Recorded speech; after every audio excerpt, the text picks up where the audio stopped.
Rakkooleen shamarran biyya Arabaa jiran irratti osoo isaan hin beekin itti dhufu hedduutu jira. Rakkoolee kanneen immoo yeroo itti dhufan gaddaatu namatti dhaga'ama. Nama bochisa, nama kirkirsa. Odoo yaadatiin wanti tokko ta'e yoo sin jedhan baay'ee rifatta. Ashama harka fuune kabajamtootaa fi daawwattootaa hordoftoota walii nageenyi koo kan jaalalaa fi kabajaa bakka fi lafa jirtanitti isiniif haa baay'atu. Anis obboleettiin keessan bakka fi lafa jirutti Waaqayyoof galannaa ga'u nagaa fayyaa kootidha. Isinis akka nagaa fayyaa naaf taatan Waaqayyo irraa abdii guddaan qaba.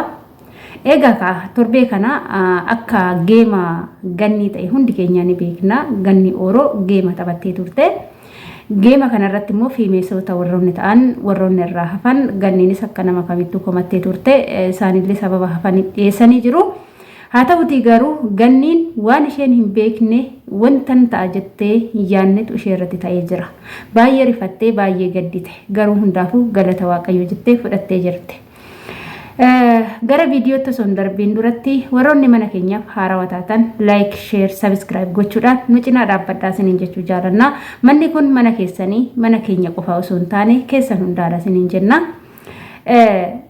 Gara viidiyoo yoo isin dabarse viidiyoo xiqqoo dhaggeeffannee walitti deebinee gara viidiyootti kan wajjin fufnu ta'a.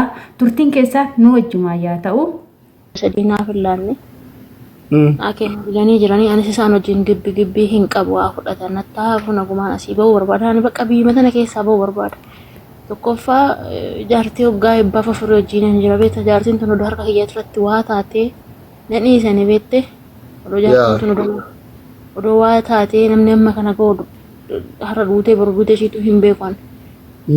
Odoo fumaanuu duutee siniisanii beekta jarri ulfaattudha biyyi tun ulfaattudha siqattil biyya kana immoo biyya seerri jirullee miti kanaaf ani rabbummaan as keessaa naa baasu abboo jedhama ofiisidha fayyaa qabaasni koomaa iyyuu miti hojjetadhee bulaa rabbiin naa gargaaru malee wallaahi rabbiin naa gargaaru malee hojjetadhee bulaa maali annaa gadi tu hojjetatee bulaame. Joordaan jirtee isaa akkasii yaabbee otoo yaadinii beektee guyyaa meeqa keessatti dhufa jiran ayyee fiizan Dubaay. Ana mulam guyyaa sadii bichaa naaf tikkeettiin kiyya guyyaa sadii dhaqamuun guyyaa sadii bichaa naaf kamisa barara kamisa galgala annaa mura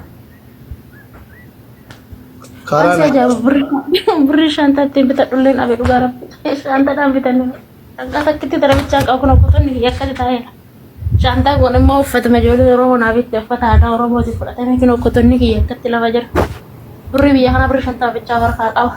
Viidiyoo dhaggeeffatanii maal akka ta'e hubattanii jirtu. Ganni jechuun haadha hiyyeessotaa, haadha rakkattoota kan boo'etti dhaqee sagalee taatee, boochee sagalee taatee boochiftee namoota rakkoo keessa jiran ijoollee hedduu ijoollee mana madaami rakkoo keessaa baasaa kan turtedha. Obboleettiin teenya tun oolmaa guddaa yemadaam qimamii irraa qabdi jechuudha hunduma keenya irraa qabdi. Egaa ka ishinis immoo akkuma nama tokkootu yemadaam qimamiiti. Ganni jechuun yemadaam qimamii fakkaattuu teenya jechuudha. Nama hojjetee of jijjiiruuf xaaruudha. Keessattuu biyya gadi biyya Joordaan keessatti mataa ishee gadi qabattee kan hojjechaa turtedha jechuudha.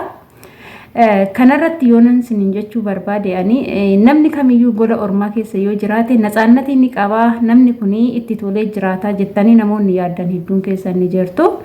Yeroo keessattuu namni qaamanis furdatee gizee as ba'u dhidhiqatee yaa'u namni dhidhiqatee yoo jejjedhee aarinis irraa badaa bifti jijjiiramuu danda'a. Baay'izawee fiilterii irra faa gizee godhata waanuma akkasitti itti bareedee yookaan immoo itti tole jettanii warroonni yaaddan hedduutu jira jechuudha. Viidiyoo nama sanii yoo laaltanii garuu gola ormaa keessatti bu'aa ba'ii hedduutu jira. Kanammoo hubachuu qabdu.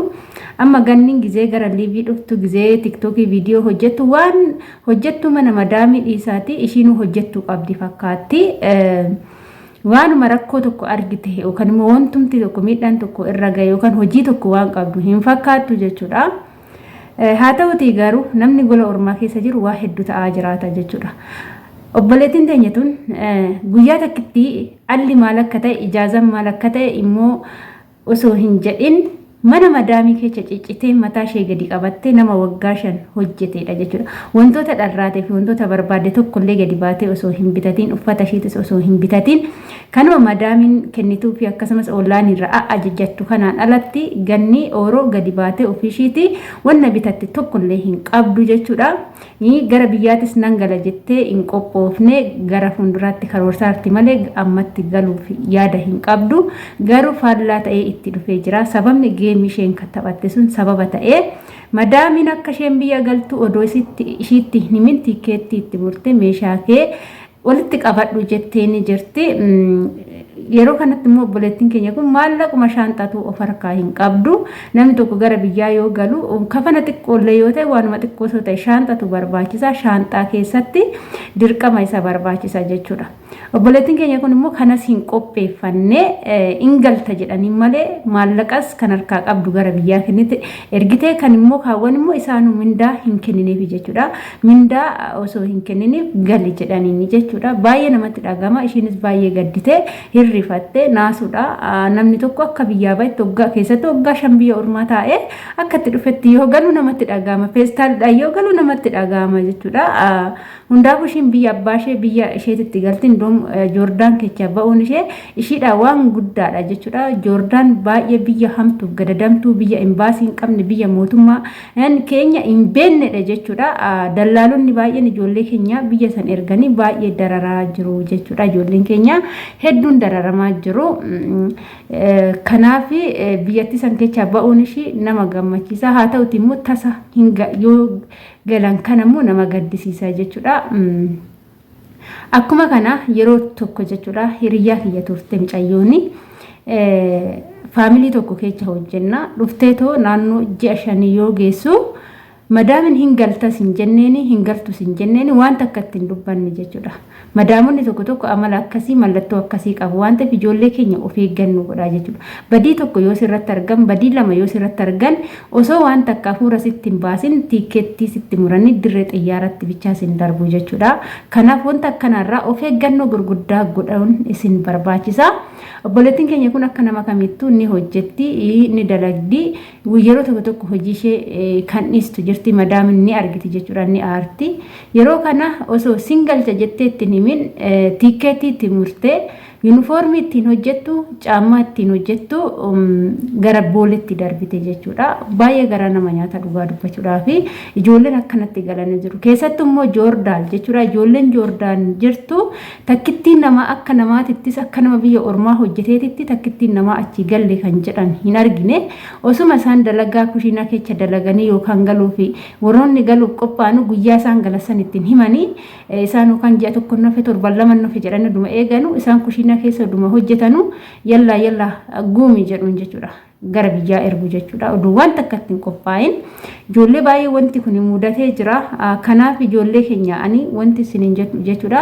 Gizee hundumaa biyya ormaa dhuftan gola ormaa keessa dhuftan waggaa tokkoon booda waggaa lamaan booda gala jettanii karoorsitanii hin taa'inaa jechuudha. Yeroo hundumaa riilii ta'aatii of eeggati ta'a. Riilii ta'aa isiniin jechuun tokkoffaa irratti waan ta'u hin beekamu waan ta'eef shaanxaa tokko bitadhaa. Uffata isaa isinii bitassan uffata gaggaarii yoo qabaattan shaanxaa san keessatti rattabadhaa.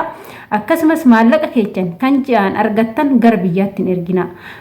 Yoo xiqqaate mindaa aga ji'a afurii ji'a 5 obbiratti ol kaa'aa jechuudha waggaa tokko darbinaan. Maaliif mindaa gizee tokko osoo hin taane fakkeenyaaf maallaqa mindaa yoo kuma nyaatta yoo ta'e ji'a 300 obbiratti hambisii 700 bichaa ergi jechuudha gara biyyaa. Odoo wanni tasaa tokko sitti dhufee kaate maallaqa harkaan qabdu yoo ta'e masaafaraan boolee keessa gaafa geeche wanti bishaan hin bitattu sii dhibaa waan ta'eef dirqama maallaqa of harkatti qabachuu qabda jechuudha. Jarriin amanamtu waan ta'eef wanta akkanaa kun yoo sirra ga'ee ati maallaqa san waan harkaa qabduuf abdachuu dandeecha.